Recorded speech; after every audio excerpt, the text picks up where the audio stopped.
paro min boy. Ando ya paro mi boy. Ulula paro mi boy.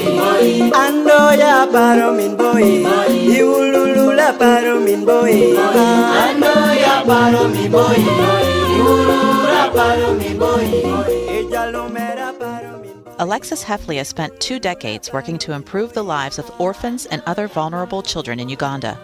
Hefley is the founder and president of Empower African Children, the nonprofit organization that produces the music and dance tour Spirit of Uganda. John Mark Raffis speaks with Hefley about what motivated her to venture to East Africa and why she chose to dedicate her life to aiding young people. Hefley also discusses the role of the arts in Uganda and how performing helps children help themselves.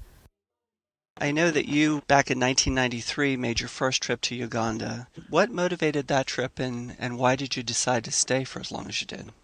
I went to school at Texas A&M and worked in the banking business for about 10 years. And the last 2 or 3 years I was in banking, I thought, wow, there has to be more to this journey.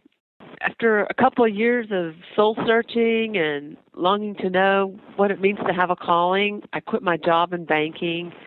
I moved to Washington, D.C., and met a congressman and his wife that were involved in third world countries, and learned about Uganda the year I was in Washington, D.C., about the number of orphans and the impact of AIDS. This congressman, his name was Tony Hall, had a real heart for third world countries, the homeless and the poor in America. And so they were actually friends with President Museveni and his wife, the First Lady, and they were having dinner with them one night when the Musevenis were coming through Washington, D.C. on an annual financial trip. But prior to their dinner, they asked me, they said, Alexis, would you have an interest in going to work in Uganda with the First Lady of Uganda and helping her with some different orphan-related projects? Well, when I quit my job in banking, I remember telling God, you know what, I'm going to go anywhere you send me, even if it means death on the other side. That's how I originally ended up there in 1993 by invitation of Miss Museveni, the First Lady of Uganda, to help her with some different orphan-related projects.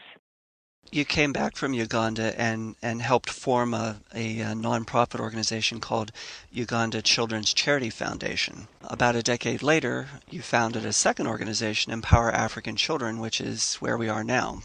The first organization actually was the one that started working with children to present arts performances, right? Correct. In 1995, founded and directed an organization that I ran and directed for about 10 and a half years. In that organization, our outreach was to children primarily in orphanages. We ran and supported 3 different orphanages, between 800 and 1,200 children. We also had a performing arts tour. Then we also had a U.S. scholarship program. In 2006, I left the organization to found Empower African Children based off of what I've really seen work and transform lives.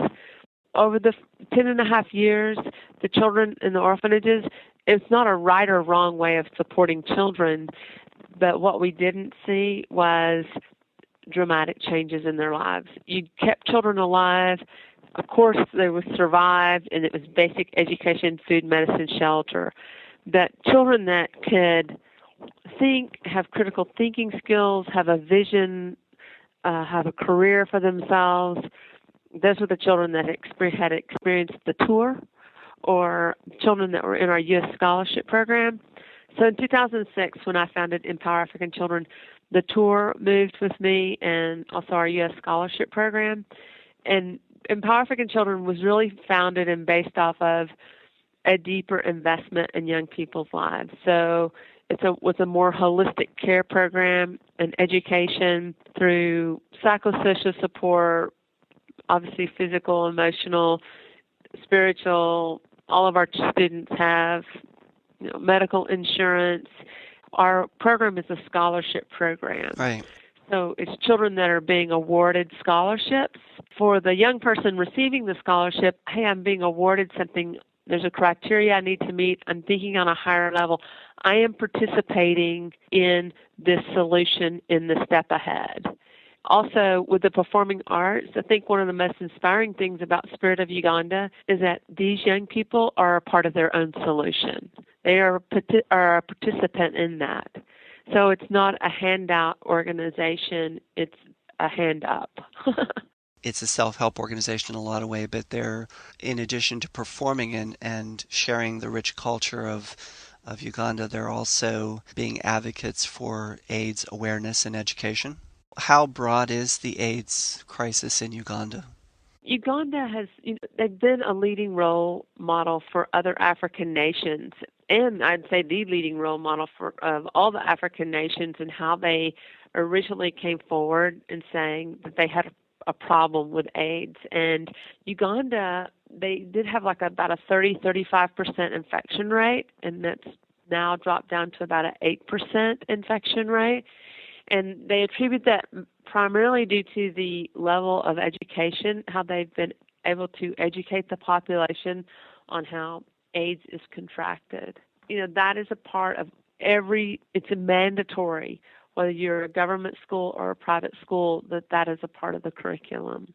The president has been very progressive in sending arts groups out into the rural areas that do not have education or communication or electricity. They may have a transistor radio. That the arts historically through Uganda and many parts of Africa have been ways that have been communicated the past, the present, what's coming forward through political situations, health situations, and that's what people have listened to. For people who are hearing this interview or who may attend one or more of your performances, what can people in the United States do to help? They can go to our website, which is empowerafricanchildren.org, and make a donation. They can contribute towards a scholarship. We have a scholarship fund for orphans and vulnerable children. We have recently embarked on a new initiative called Uwezo Brands. It's UWEZO Brands. And it's a very cool desert boot and slip-on that's being produced out of Kenya and brought to the U.S. market, and the sale of those shoes provides scholarships for orphans and vulnerable children. I think it just speaks to the potential of what's there, and that's what we believe in as an organization, is the possibility.